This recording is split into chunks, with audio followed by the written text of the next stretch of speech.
ఈరోజు వాస్తవంగా తెలంగాణ రాష్ట్రానికి ప్రతిష్టాత్మకమైనటువంటి ఈ ప్రాణహిత నదీ జలాల వినియోగానికి సంబంధించి ఆనాడు గత ఉమ్మడి రాష్ట్రంలో కేవలం 38,000 కోట్లతో 16 లక్షల ఎకరాల సాగులకు తీసుకొచ్చే విధంగా కార్యక్రమం రూపొందించి almost 1/3 of the project was completed. దాని కొత్తగా ఏర్పడ్డ తెలంగాణ రాష్ట్ర ప్రభుత్వం రీడిజైనింగ్ అనే నెపంతో ఏదైతుందో 38,000 కోట్లతో నిర్మాణం తలపిన ప్రాజెక్టు 1,00,000 కోట్ల పైచిలకు చేరుకోవటం, అందులో మేడిగడ్డ బ్యారేజ్ ఏదైతే ఉందో ఒరిజినల్ లిఫ్టింగ్ పాయింట్ అది కుంగిపోవటం, అది నిజంగా కూడా మొత్తం కేవలం భారతదేశమే కాదు ప్రపంచంలో తరలించుకున్నట్టు పరిస్థితి ఎదురైందని చెప్పంటున్నాను. ఇంత ప్రతిష్టాత్మకంగా నిర్మాణం తలపెట్టే ప్రాజెక్ట్ కుంగిపోవడం ఏంటే, కుంగిపోవడము అంటే ఏ విధమైన సాంకేతిక పరిజ్ఞానం మన పూర్తి స్థాయిలో అందుబాటులో లేని కాలంలో నిర్మాణం చేసిన ఎస్ఆర్ఎఫ్ ప్రాజెక్టే కానీ, నాగార్జున ప్రాజెక్టే కానీ, శ్రీశైలం ప్రాజెక్టే కానీ ఇప్పటికీ చెక్కు చెదరకుంటే ఇది ఎత్తుందో మనకున్నాయి చెప్పంటున్నాయి. నేను ఆ మేడిగడ్డ ప్రాజెక్టు కురింగిపోవడానికి సంబంధించి గౌరవ మంత్రివర్యులు అంటే ఉత్తమ్ కుమార్ రెడ్డి గారు నీటిపారుదల శాఖ మంత్రి నుండి మొదలెట్టుకొని మిత్రులు శ్రీధర్ బాబు గారు, మిత్రులు శ్రీనివాసరెడ్డి గారు రెవెన్యూ శాఖ మంత్రులు, మిత్రులు పొన్నం ప్రభాకర్ గారు బీసీ సంక్షేమం, అట్లాగే రవాణా శాఖ మంత్రులు, మిత్రులు వెంకటరెడ్డి గారు ఆర్ఎండ్బి శాఖ మంత్రులు, మిత్రులు మాజీ పార్లమెంట్ సభ్యులు ప్రస్తుతం చెన్నూరు శాసనసభ్యులు వివేక్ గారు ఏదైతుందో చాలా దానిపై పర్టినెంట్ పాయింట్స్ లేవనెత్తడం జరిగింది. ముఖ్యంగా శ్రీనివాసరెడ్డి గారు అయితే నేను చదువుకున్నోని కాదు రథపడ్డ దగ్గర మాట్లాడుతున్నామని చెప్పిన వారు లేవనెత్తిన అంశాలు చూస్తుంటే మరి ఈ అధికారులు జవాబు చెప్పగలుగుతామని చెప్పి నేనైతే భావించని చెప్పంటాను. నేను మీరు దయచేసి ఇరిగేషన్ శాఖ మంత్రులతో దీన్ని మీరు సవివరంగా ఒక ఏజెన్సీతో ముందు విచారణ చేయండి. Let us not confine only to the report of these people. వీళ్ళే మొత్తం చేసిన కథాతంగమంతా చేసి మళ్ళీ వాళ్ళ మీద మనం ఆధారపడడం అని చెప్పారంటే మీకు మీ judicial enquiry definitely will take part. ఆ జ్యుడిషియల్ ఎంక్వైరీ రిపోర్ట్ రావడానికి టేక్స్ టైం. దానికొరకు వేచి చూడకుండా మీరు ఇమీడియట్లీ యూ యాక్ట్ ఒక థర్డ్ పార్టీ టెక్నికల్ ఎక్స్పర్ట్స్ ఏజెన్సీతోని శ్రీనివాసరెడ్డి గారు లేవైతే అంశాలు అన్నింటి కూడా పరిశీలింపజేసి put it before the people of Telangana వాస్తవం తెలిసి రావాలని చెప్పి అంటున్నాను. నేను దాని జోలికి పోకుండా ముఖ్యంగా ఏది ఇస్తుందో మీరు 2 TMC వాటర్ లిఫ్ట్ చేసే విధంగా ముందు మీరు ప్రాజెక్ట్ నిర్మాణం చేసిండ్రే. ఈ 2 TMC వాటర్ లిఫ్ట్ చేయడానికి ఏదైతే మేడిగడ్డ వద్ద మీరు బ్యారేజ్ నిర్మాణం చేసిండ్రో మనం 12 మాసాలలో ఏ మాసంలో నీరు ఎంత లభ్యత ఉంటుంది, ఎంత లిఫ్ట్ చేయగలుగుతారు?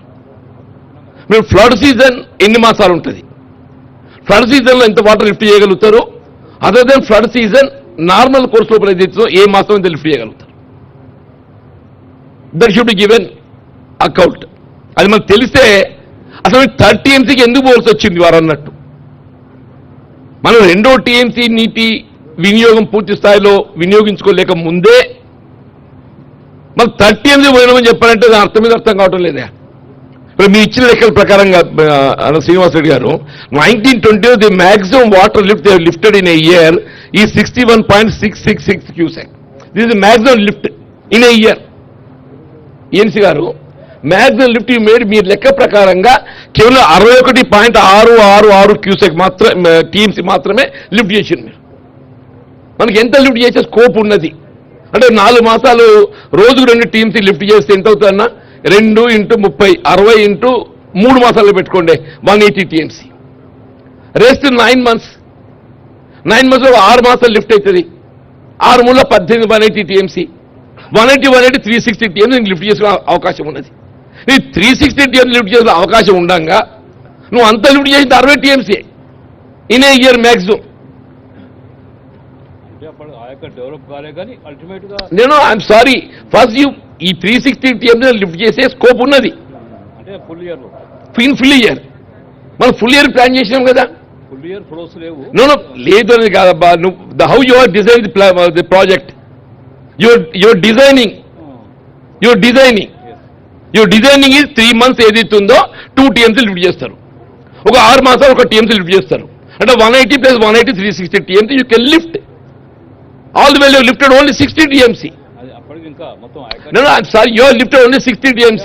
Still there is scope of another 300 TMC scope for lifting. ఇంకా 300 TMC లిఫ్ట్ చేసే స్కోప్ ఉండంగా నువ్వు 300 TMC ఎందుకు పోయినట్టు అని చెప్పి అంటున్నావు. ఇది ఎగ్జాస్ట్ అయినట్టయితే ఇంకో 4 సంవత్సరాలకి ఎగ్జాస్ట్ అవుతుందని చెప్పంటే మీరు ప్లాన్ చేయండి. అది ఇది ఏది లేకుంటే ఏదైతుందో నేను కట్టేసిన చెప్పంటే మీకెరక నాయన. మా రాజకీయ నాయకులకు విపరీతమైన ఆలోచనలు ఉంటాయా మాకు? ఏదో పేరు పెద్దరికమో లేకపోతే దాని వెనుక వచ్చేది ఒక భాగవతమో ఏదో ఉంటాయి మాకు. మీరైతే చిత్తుగా ఉండాలి కదనే. I'm sorry mister ENC. I'm sorry, Mr. ENC. No, unless you explain without lifting full 360 TMC capacity, going for 3 TMC is putting additional burden of financial exchequer మీద burden పెట్టి మీరు 20,000 కోట్లు ఖర్చు పెట్టిందన్న. 30 మీ ఇచ్చిన పెట్టే ఖర్చు 1,00,000 కోట్లల్లా 20,000 కోట్లు 30 పెట్టారు. 20,000 కోట్లు ఖర్చు పెట్టినని చెప్పంటున్నాం. మీరు మా భూములని నేనేమాయి మేమేమి చెప్పుకోవాలన్నా? అది ఆల్ రైట్ సార్, ఇదొక అంశం. సరే, అది వారు చూస్తారనుకోండి. ఇప్పుడు ఈ 11,000 కోట్లు ఏదైతే మీరు ఖర్చు పెట్టినరో, ఇది ఫస్ట్ అంబేద్కర్ ప్రాణహిత చెవుల ప్రాజెక్టులో ఈ 11,000 కోట్లలో ఎల్లంపల్లి ప్రాజెక్టుకు ఎగువన ఎంత ఖర్చు పెట్టిండ్రు, దిగువన ఎంత ఖర్చు పెట్టిండ్రు? ఈ 11,000 కోట్లకు ఎగువన మీరు పెట్టే ఖర్చు ఏదైతుందో అదర్ దాన్ ప్రాజెక్ట్ మిగిలినంతా నిరుపయోగంగా ఉన్నది. ఇప్పుడు Yellampalli project is part of this project or is separate? If it is separate 11,000 crores ఏది ఇచ్చిందో మీరు ఎల్లంపల్లికి ఎగువ ఖర్చు పెట్టింది నిరుపయోగంగా ఉన్నది. వాళ్ళది దాన్ని వినియోగించుకోవడానికి మనం ఏం చేస్తున్నాం, దాన్ని వినియోగించడానికి ఏం చేయబోతున్నాం, అది ఏం చేయబోతున్నాం.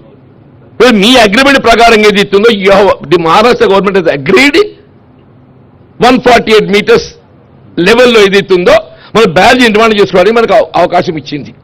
Actual we have considered, minister గారు అన్నట్టు ఏదైతుందో వీ హ్యావ్ కన్సిడర్డ్. మనం వాళ్ళు ఒప్పించరు కాదు, మనం కన్సిడర్ అయిన వాళ్ళ వాదన మనం కన్సిడర్ అయిపోయినా నువ్వు అక్కడ. సో ఆల్రెడీ 148 మీటర్స్కు నువ్వు కన్సిడర్ అయ్యి సంతకం పెట్టచ్చు. ఆడ మనకి ఏదైతుందో 63 TMC వినియోగించుకునే అవకాశం ఉన్నది. 63 TMC ఏదైతుంది 75% డిపెండబిలిటీ ఏదైతుందో almost will get about 44 TMC water, 75% dependability కూడా. Otherwise we have got scope of getting 63 TMC something. ఇప్పుడు 148 మీటర్కి ఎప్పుడైతే మనకు ఒప్పందం కుదుర్చుకున్నామో తవ్విన కాలంలో 152 మీటర్లు తవ్విన మీరు వాటి కొంచెం రీమాడిఫై చేసి రీఇంజనీరింగ్ చేసి ఇట్లా మీరు ఒరిజినల్ ప్రాజెక్ట్ రీఇంజనీరింగ్ చేసిండ్రో ఈ కాలంలో రీడిజైన్ చేసి కొంత లెవెల్ తగ్గించి డెప్త్ కొంత వెడల్పు పెంచి ఆ నీటిని మనం ఎక్సైడ్ చేసి మనం జైపూర్ వాగులోకి వెళ్ళి సుందిల పైన వేస్తే మీకు Sundilla barrage already you got lift scope also. మీరు పైసా ఖర్చు పెట్టుబడి పైసా ఖర్చు లేకుండా only the barrage expenditure over Tummidihatti.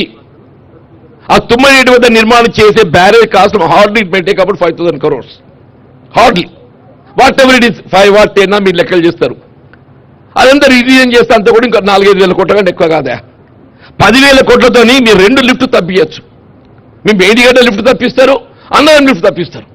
2 లిఫ్ట్ల రికరింగ్ ఎక్స్పెండిచర్ నిర్వహణ భారం ఏదైతే మనకు తగ్గిపోతుంది. దీన్ని యూజ్ చేసుకోండి. ఈ తక్కువ పడ్డట్టయితే then you think of the using Medigadda and అన్నారు. Minimum common sense one should have it. Minimum common sense. Maharashtra ప్రభుత్వం మీరు ఒప్పందం కుదుర్చుకొని 40-140 మీటర్లు కట్టుకునే అవకాశం ఉండగా ఆ 2 బ్యారేజీలు ఏదైతుందో అవసరం లేకున్నా కానీ ఏదైతుందో ఇది ఖర్చు పెట్టకుండా మళ్ళీ ఇప్పుడు ఏం చేసిందా మీరు? ఇంకా ఇప్పుడు వార్త వాయింగంగా కలిస్తే ఏదైతే మనకు నీటి లభ్యత ఉంటుందో 2 పాయలు కలిస్తే అన్న 2 పాయలు కలిస్తే ఏదైతే నీటి లభ్యత ఉంటుందో ది మేజర్ పాయ వాయింగంగా ఏదైతుందో 2/3 పోర్షన్ వదిలేసి ఇప్పుడు 1/3 మీద నీటి బ్యారేజ్ కడతాడే. అరే you have took sanction 2 lakh అంటే 2 lakh acres.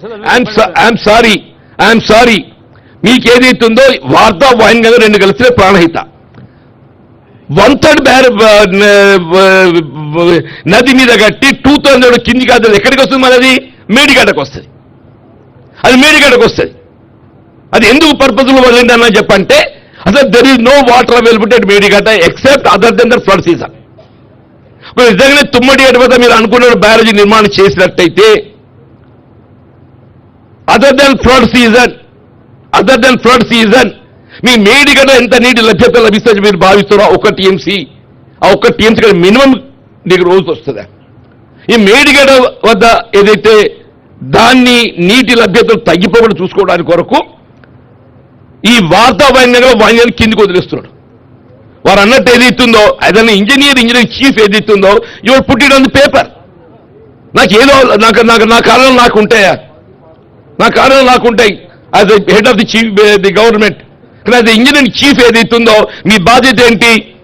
బై కన్స్ట్రక్టింగ్ ఒక పాయ మీద కట్టడంతో ఇంకా పెద్ద పాయ కిందికి దిగువకి వెళ్ళిపోతుంది, రాష్ట్ర హక్కులు కోల్పోతాం, మనకి ఇంత సెకండ్ స్పీడ్ మీద పడుతుందని చెప్పని నువ్వు ప్రభుత్వాన్ని ఎక్స్ప్లెయిన్ చేయాలి.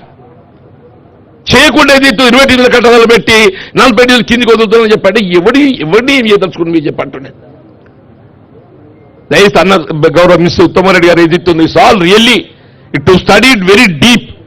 మీరు ఏదైతే ఇక్కడ మీరు ఇవాళ ఈ సమావేశం ఏర్పాటు చేయడము వాస్తవాలు వెలికి రావడానికి ఇది తొలి అడుగు మాత్రమే చెప్పంటూ నేను వాస్తవాలు వెలికి రావడానికి తొలి అడుగు మాత్రమే చెప్పంటూ నేను ఒక కుట్రపూరితంగా మొత్తం ఈ రాష్ట్ర ఎక్స్చేకర్ తెలంగాణ ప్రజలపై ఆర్థిక భారం మోపే విధంగా చెప్పంటున్నా.